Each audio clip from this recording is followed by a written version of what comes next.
खत्म हो गया गिल का चैप्टर, गंभीर से आगे निकल गए अय्यर। सिलेक्टर्स के सामने कोच का सरेंडर, सूर्या के दुश्मन बन गए अगरकर। एक फैसले से सहम गए धुरंधर, चैंपियंस को भी लगने लगा डर। अकेले सरपंच ने दुनिया हिला दी, गंभीर के स्क्रिप्ट किसने बदली। 13 साल के संघर्ष के बाद 30 साल की उम्र में सूर्य कुमार यादव का सपना सच हुआ। मार्च 2021 में जब पहली बार टीम इंडिया की जर्सी पहनने का मौका मिला, उसके बाद 3 साल तक सूर्या ने अपना ऐसा जलवा दिखाया कि लगातार 2 साल से आउट ऑफ फॉर्म होने के बावजूद वो दुनिया में नंबर 7 के बल्लेबाज हैं और अभी भी स्ट्राइक रेट 160 के पार है। सूर्या का एक्सपीरियंस और इसी बैटिंग पावर को देखकर उन्हें रोहित शर्मा के रिटायरमेंट के बाद टी20 की कमान सौंपी गई और फिर 18 महीने की कप्तानी में सूर्या ने वो सब कुछ हासिल कर लिया जो सालों की मेहनत के बाद भी पाना मुश्किल है। कैप्टन के तौर पर सूर्या ने अपने पहले वर्ल्ड कप में इतिहास रच दिया। पहली बार किसी टीम ने घर पर टी20 वर्ल्ड कप जीता। पहली बार किसी टीम ने लगातार दूसरी बार टी20 वर्ल्ड कप जीता। सूर्या टीम इंडिया के बेहद सक्सेसफुल कैप्टन रहे। बल्ला खामोश रहा, लेकिन सूर्या ने लीडरशिप के मामले में रोहित शर्मा की लेगेसी को आगे बढ़ाने में कोई कमी नहीं छोड़ी। फाइनल में भी बल्ले से रन नहीं निकले, फिर भी ट्रॉफी जीतने के बाद सूर्य कुमार यादव ने अपने जाने पहचाने अंदाज में कहा, अब टारगेट 2028 का लॉस एंजल्स ओलंपिक्स गेम का है। वर्ल्ड कप के बाद भारत के लिए गोल्ड मेडल जीतना है। केकेआर के टाइम से ही सूर्य कुमार यादव के साथ गंभीर की अच्छी जमी थी, तो वर्ल्ड कप के बाद गंभीर ने भी बैटिंग को लेकर सूर्या का बचाव किया और एक लाइन में क्लियर कर दिया कि जिस कैप्टन ने आपको वर्ल्ड कप जिताया उसे हटाना सही नहीं है। सूर्या ने प्लेयर्स को फ्रीडम दी और आउट ऑफ बॉक्स कप्तानी की।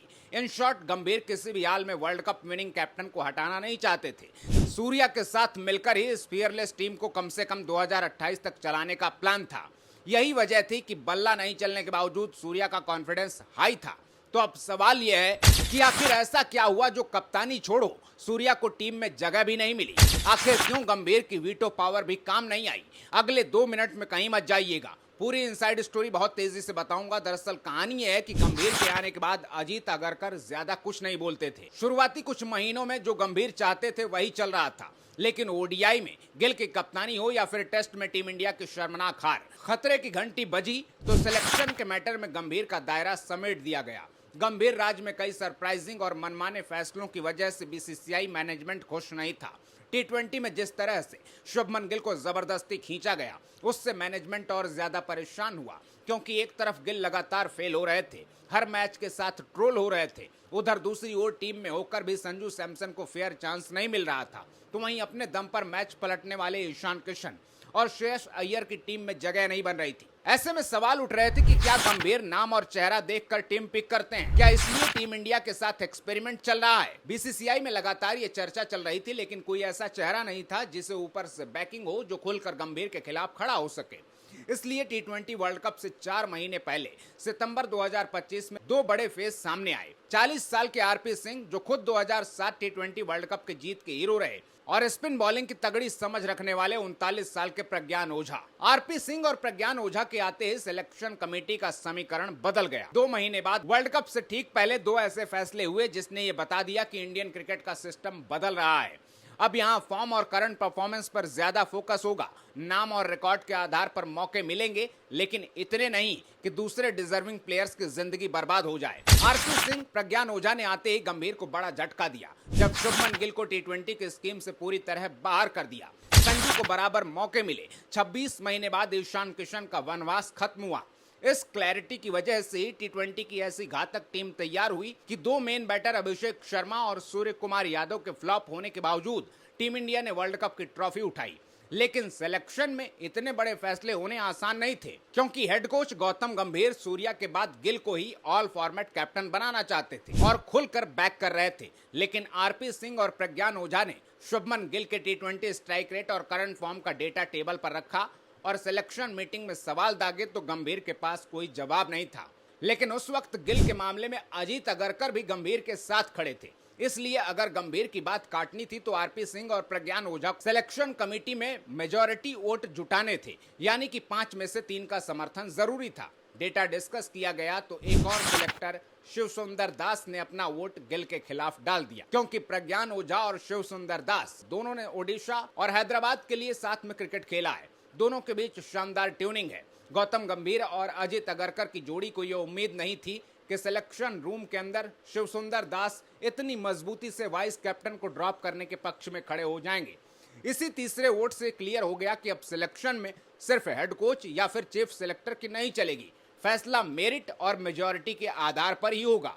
इसके बाद अब जब वर्ल्ड कप के बाद अजीत अगरकर को एक्सटेंशन मिला, उनका कार्यकाल बढ़ाया गया, तो मैनेजमेंट ने उन्हें भी समझा दिया कि टीम इंडिया के लिए गंभीर ही सब कुछ नहीं है, मेरिट के हिसाब से आप कड़े फैसले लीजिए। इस तरह की फ्रीडम मिलने के बाद सूर्य कुमार और अय्यर के केस में अजीत अगरकर ने अपनी कला दिखाई और खुलकर गंभीर के खिलाफ खड़े हो गए। इसलिए सूर्या पर जब चर्चा हुई तो अगरकर ने खुद 2 साल का डेटा सामने रखा। अगरकर के मुताबिक कप्तान के तौर पर सूर्या ने सब कुछ सही किया, लेकिन अगर वो सिर्फ बल्लेबाज के रूप में खेल रहे होते तो बहुत पहले ड्रॉप हो चुके होते, क्योंकि अय्यर और ईशान किशन लंबे वक्त से वेटिंग में थे। लेकिन वर्ल्ड कप से पहले कैप्टन बदलना नहीं था, इसलिए सूर्या को जगह मिल रही थी। लेकिन अब सूर्या को हटाना था, तो इसलिए अगरकर ने ऐसा प्लान एक्टिवेट किया कि 5 के 5 सिलेक्टर एक तरफ और गंभीर अकेले एक तरफ। गंभीर बिल्कुल नहीं चाहते थे कि अय्यर कप्तान बने, क्योंकि केकेआर ने आईपीएल जीता तो वहां भी गंभीर ने क्रेडिट वाला लफड़ा खड़ा कर लिया था। सबकी बात की, लेकिन कभी अय्यर की कप्तानी पर नहीं बोले। अय्यर ने खुलकर नाराजगी भी जताई कि मेरी मेहनत को किसी ने अप्रिशिएट नहीं किया।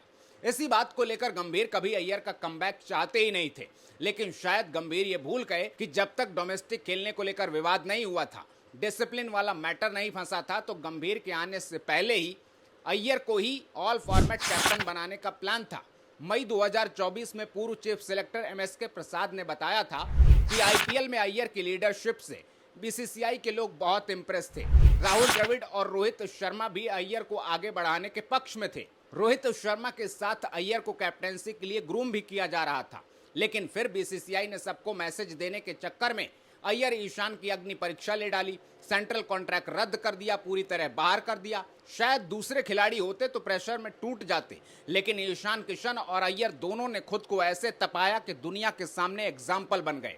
ईशान ने 26 महीने बाद वापसी की तो टीम इंडिया को वर्ल्ड कप जिता दिया। 30 महीने बाद अय्यर टी20 टीम में लौटे तो सीधे कप्तान बनकर गंभीर को झटका दिया। अगरकर से लेकर जय शाह तक का सपोर्ट मिला, तो इसमें कोई जुगाड़ कोटा नहीं था और ना ही सूर्या के लिए किसी के मन में कोई नफरत थी। बस सेलेक्टर्स ने समय की मांग समझी, गंभीर के दबाव को किनारे किया, करंट फॉर्म और फ्यूचर देखकर फैसला किया, क्योंकि अय्यर की कठिन तपस्या ने बाकी सारी ताकतों को अपनी सलामी में झुकने के लिए मजबूर कर दिया। फिलहाल कप्तानी से सूर्या की विदाई और अय्यर की इस कमबैक स्टोरी पर आप क्या कहेंगे, कमेंट बॉक्स में जरूर बताइएगा। और चलते चलते आपके लिए एक सवाल कि टीम इंडिया के पहले टी20 मैच की कप्तानी किसने की थी, इसका जवाब भी जरूर दीजिएगा। अभी इस वीडियो में इतना ही। अपना ख्याल रखिए, आते रहिए। जय हिंद।